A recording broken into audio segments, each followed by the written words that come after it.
We're going to investigate a dilation of a square root function. And the reason we know this function is a dilation is because we've taken the parent function of a square root, which is f of x equals square root of x, and we've put a 2 in front. So now we have f of x equals 2 square root x. Having a number in front of the parent function like this is a dilation, so we know it's either going to cause a stretch or compression of the parent function. And so let's see what this 2 is going to, number one, do to the graph, and then what effect, if any, it's going to have on the domain and range. So the first thing that we're going to do is graph it, and one of the ways that we can do that is by creating a table of values.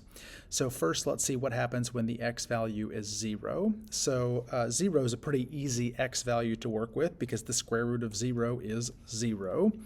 So f of 0 would be 2 multiplied by the square root of 0, which of course is 0. So our first point is going to be 0, 0.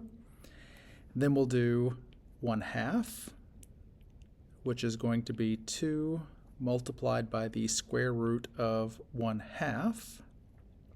And so for that, we're going to want a calculator.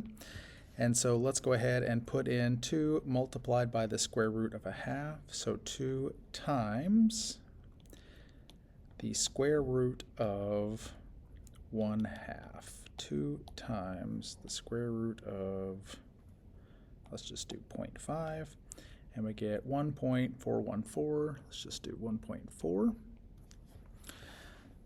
Okay. So next we've got an x value of 1, so that's 2 multiplied by the square root of 1. That's pretty easy because the square root of 1 is 1. So 2 times 1 is 2. 2. Next, f of 2 is 2 multiplied by the square root of 2. So 2 times the square root of 2 is going to give us 2.828. So we'll just write 2.8 here. Then we'll do f of 3. So 2 times the square root of 3. And 2 times the square root of 3 is 3.464. Let's go ahead and round that to 3.5. And finally, we'll do f of 4. That is going to be 2 multiplied by the square root of 4. Square root of 4 is 2, and 2 times 2, as far as I know, is 4. So our last point is going to be 4, 4. So now that we've got our points here, let's go ahead and plot them on our graph. Let's go ahead and do a nice thick yellow here. So let's do 0, 0, and let's do 1, 2. And then 3 and 3.5, and finally 4, 4, 1, 2, 3, 4, 1, 2, 3, 4.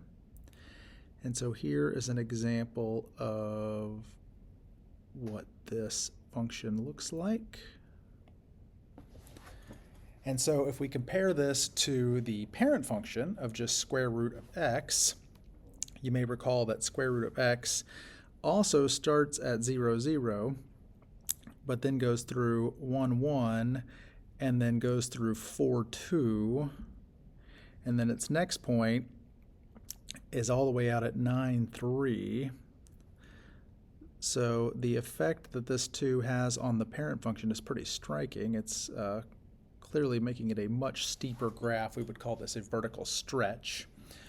But it doesn't seem like it's having an effect on the domain or the range. It looks like the domain and range have not changed. So the domain of 2 root x is still all numbers greater than or equal to 0, and the range likewise is still all numbers greater than or equal to 0.